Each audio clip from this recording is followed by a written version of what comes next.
is Encore. Cool. The stories behind the songs. Thank you. Here's iHeartRadio's Miles Galloway.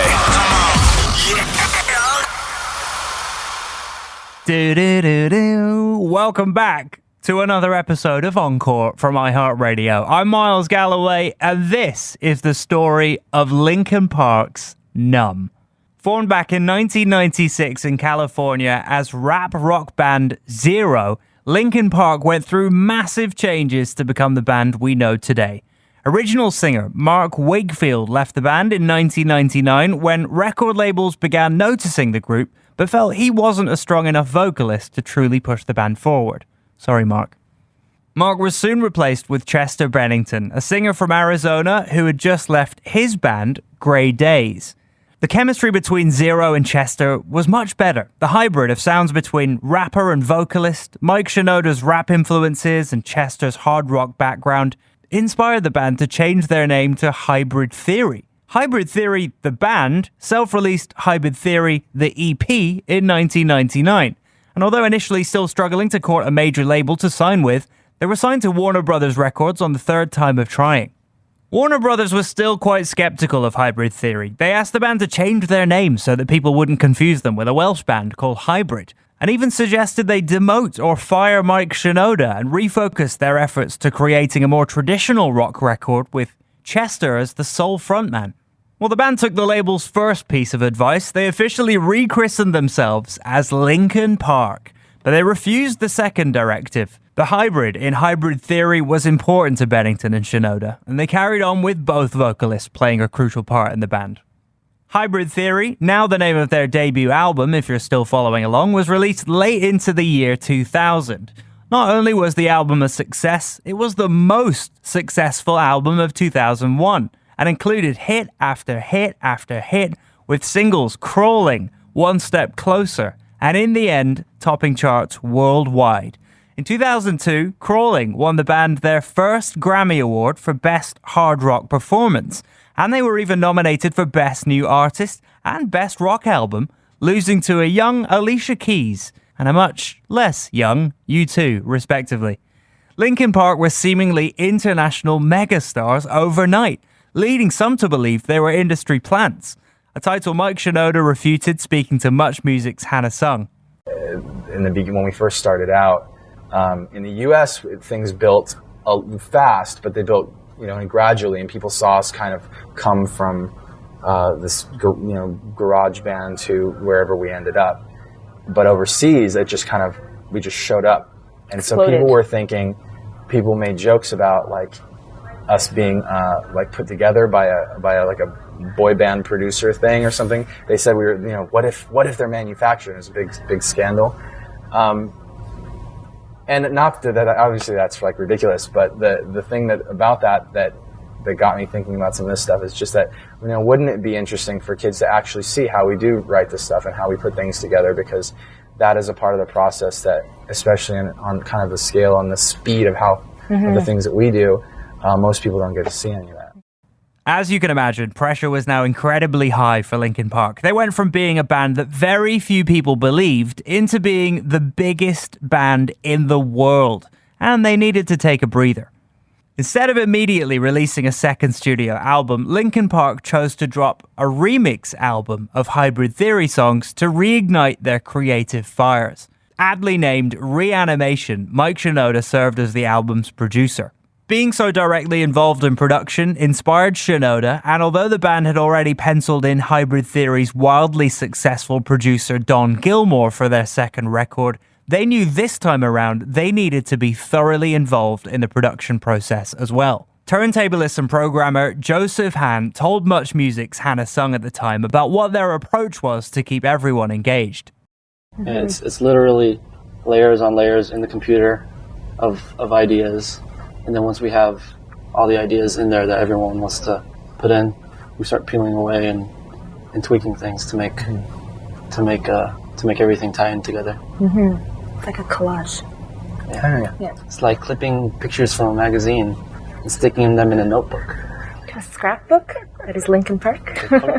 Speaking to MTV, guitarist Brad Delson explained the band's challenges at the time, saying, quote, We really learned the meaning of pressure, but it wasn't pressure from outside people. It was artistic pressure from ourselves.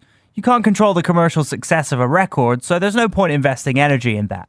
But the quality of your record is entirely up to you. And you can't blame anyone else if you write crappy songs. Before we did Meteora, I listened to Hybrid Theory and Reanimation, and I was like, dude, I'm really proud of these records.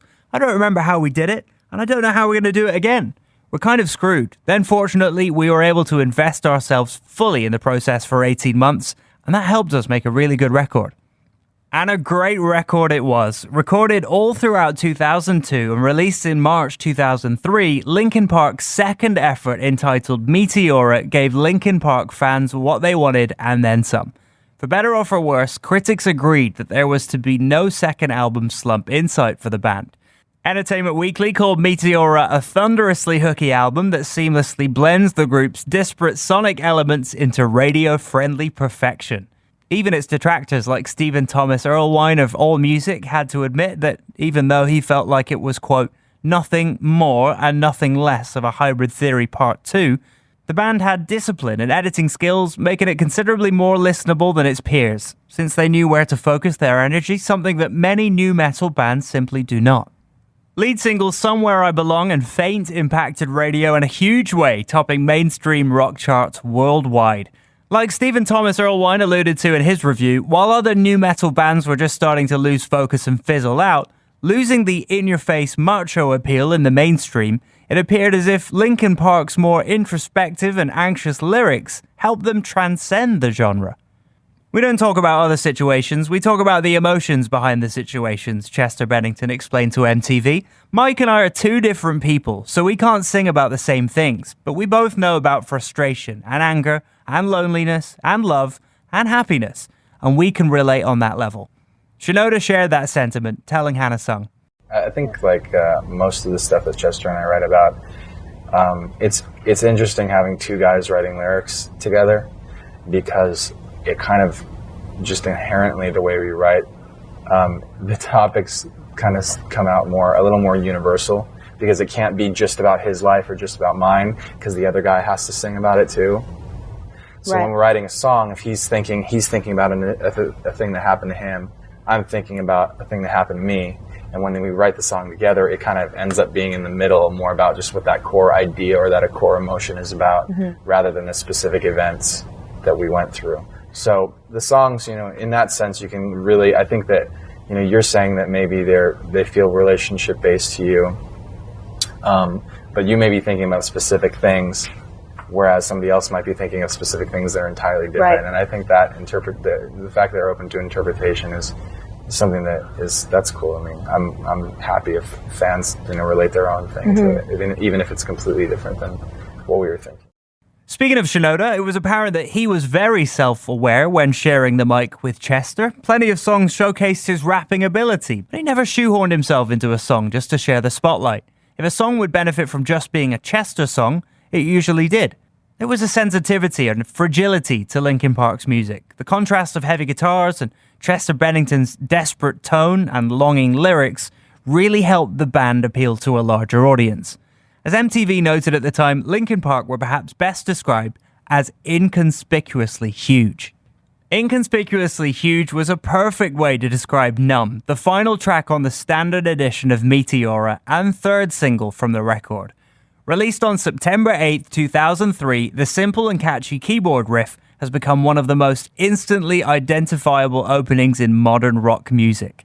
Lyrically, the song is sad, like sad. Feelings of pressure, hopelessness, overwhelming disappointment, and of course, numbness are all touched upon. And despite the signature heavy guitars throughout the song, it almost has a ballad vibe to it at the same time. The video is not much of a happy affair either, telling the story of a high school-age girl being shunned, ridiculed, and mocked for drawing in class. As the world whizzes by her, she's seen to be more and more isolated from the world around her and struggles with her art. Throughout the video, the band is also seen performing in a cathedral, where the protagonist eventually also finds herself, but by the end of the video, they have disappeared. It's all pretty bleak, to be honest. Filmed mainly in Prague, the scenes that cut back to Chester Bennington were actually reshot in Los Angeles, as he was dealing with severe abdominal and back pains at the time and had to miss the original shoot completely. As somber as the music video is, it's also the most viewed rock music video on all of YouTube, with over 2.1 billion views. The video is locked in an ongoing view count battle on the platform, with the video for the Guns N' Roses epic November Rain though. So depending on when you listen to this episode, they may have traded the most viewed title back and forth a few times. Numb had major crossover appeal as well. In the US, the song spent 3 weeks on the top of the Billboard Modern Rock charts and peaked at number 11 on the Hot 100. It also spent some time on the Adult Top 40 and the Mainstream Top 40. It's currently certified more than 4 times platinum in America. In late 2004, Jay-Z jumped on the track as part of MTV's Collision Course mashup series and created Numb Encore, which featured verses from his song Encore from his iconic Black album. The mashup breathed new life into both of the tracks, as if they were made for each other, and the song recharted on the Hot 100, climbing to number 20. While the original Numb wasn't recognized by the Grammy Awards, Numb Encore was, winning Best Rap Sung Collaboration in 2006. During the performance on that same show, the one and only Sir Paul McCartney made a surprise appearance, mashing the song up further with the Beatles' hit Yesterday. Numb Encore was technically a bigger hit in Canada, selling more copies and having a greater impact on radio charts in this country than the original efforts. Sadly, in later years, the song has become a bit of a symbol of grief. In 2017, after the untimely passing of Chester Bennington, the band paid tribute to their fallen singer by playing the instrumental version of the song at a massive tribute concert organized at the Hollywood Bowl. While most songs performed that night in Chester's honor had guest vocalists like Alanis Morissette, Julia Michaels, Machine Gun Kelly, BB Rexha, Sum 41, and Zedd, Numb was reserved for the grieving audience. If you catch the footage online, it's both haunting and beautiful to see fans in attendance singing every word while the stage remains empty. Jay-Z, who was touring his 444 album at the time, also paid tribute to Bennington on BBC's Live Lounge and at live shows, performing their crossover hit and pointing to the sky in dedication. Chester, here's to you. I'm Miles Galloway, and that was the story of Linkin Park's Numb on Encore, an iHeartRadio podcast, with new episodes each and every Thursday. Encore is an iHeartRadio Canada podcast. Subscribe to this podcast on iHeartRadio or wherever you get your podcasts. Download the iHeartRadio app for more great podcasts just like these.